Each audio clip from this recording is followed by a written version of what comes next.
Shabbat Shalom, and I greet you in the name of the Most High on this Sabbath. Tonight's continuation, part two of the Hebrew culture, the identity, the curse, and the color. All about you.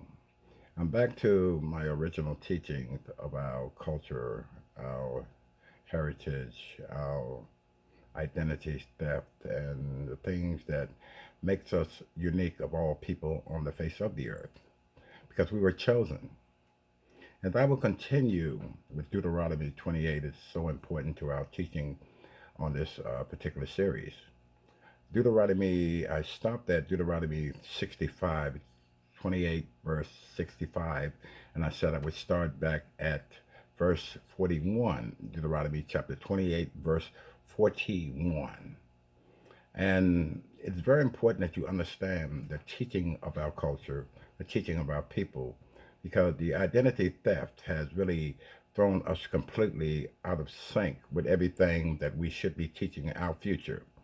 As I was teaching early on the five gifts that the male should teach his son. The first gift that we should teach our son, those are the five gifts that Moses gave us to teach our sons how to be the chosen children. The first is to baptize him.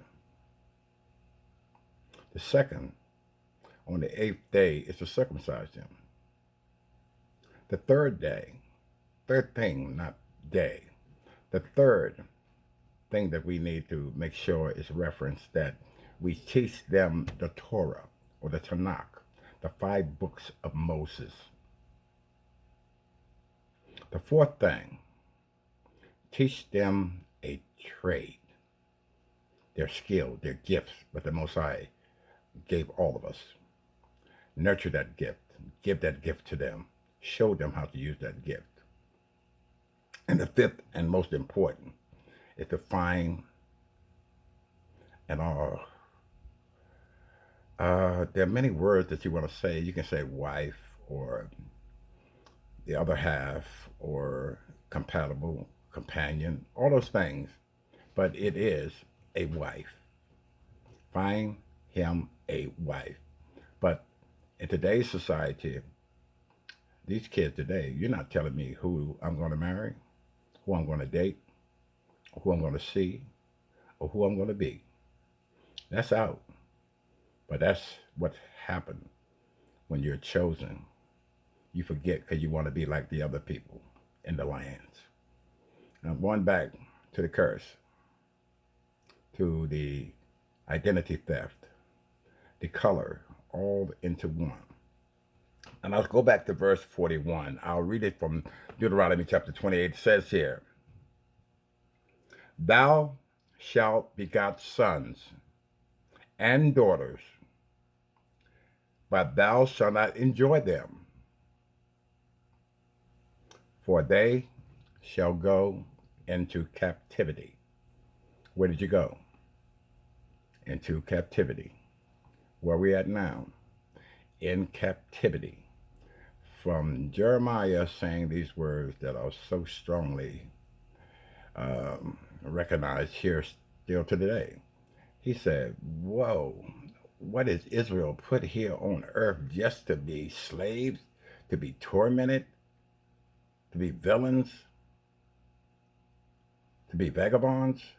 What were we put here just to be slaves? Jeremiah shouted it out. Now I'm going to go to verse 32. Going backwards, as I say, this is a coded book, and you must read it in code and sync. Now I'm going to read verses 32 to 34 and then reverse back to 26. Excuse me.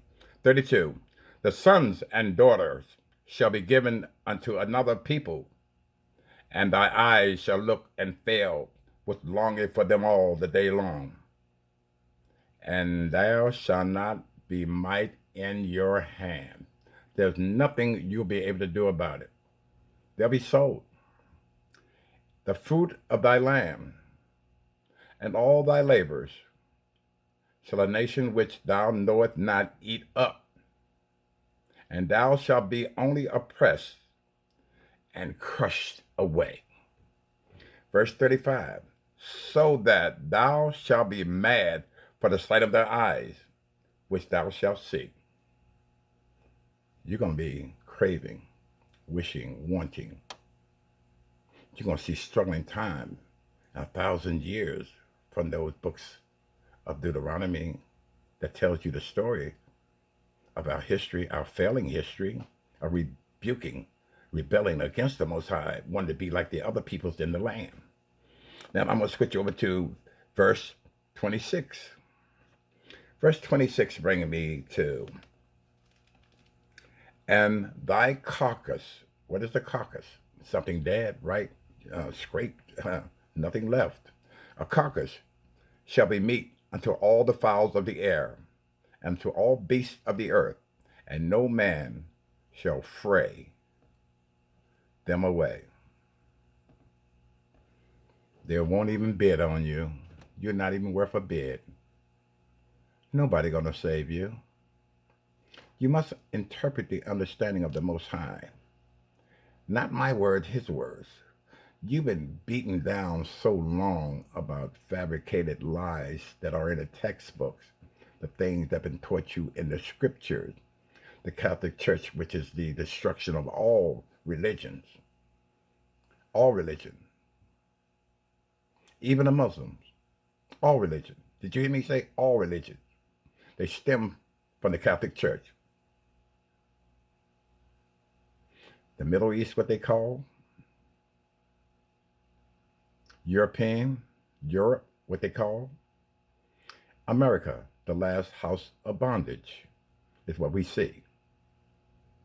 This is what we're dealing with in America, the land of opportunity, the land of milk and honey, the land that we created, the land that we are the builders, the founders, the backbone of this nation.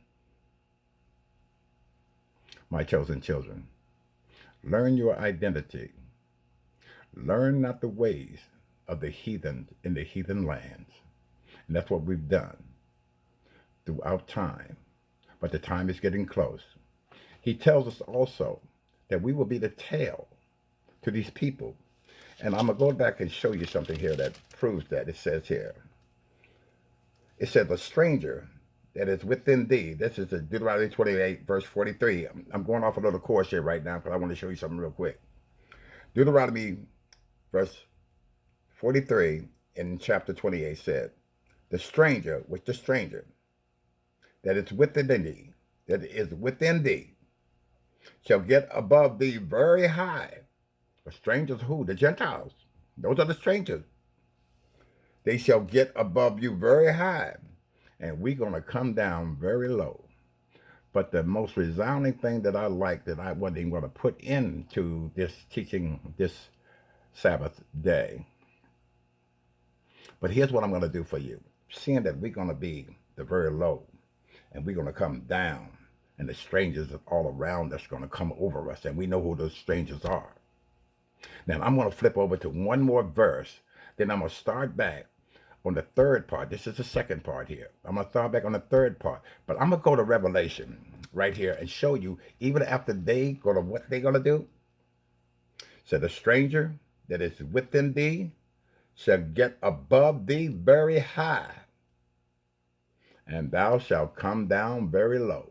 But in the book of Revelation, praise the holy name of Yahushua, his son Yeshua, the Hamashiach. Listen what he says here. Revelation chapter 3, verse 9. Revelation chapter 3, verse 9. It says, behold, comma, I will make them of the synagogue of Satan, comma, which say they are Jews, which would have been in our time, which say they are Hebrews, and are not, comma, but do lie, semicolon. Behold, comma, this is what he's telling you what he's going to make them do. Our enemy going to do what? Look what our enemy going to do. Look what's going to happen to them, because the Most High said it himself. He told John on the Isle of Patmos. He said, write it in the book. This is what's going to happen. He said, The Jews that say they are Jews and they are not, the Hebrews, and they are not. I want to make sure you understand it, but do lie. He said, I will make them to come and worship before your feet and know that I have loved thee. That's what the Almighty Yeshua HaMashiach is saying. Excuse me. He's telling us, I love you. And they going to worship before your feet, but you will not treat them as they treated you. No, you will not. We're not that type of people. We're chosen people to show the world how to find their way back to you. On this note, I would say to you, in the Father and the Son, they call it the Holy Spirit, but it's the Ruach HaKodesh. And I would say to you on the Sabbath, Shabbat Shalom.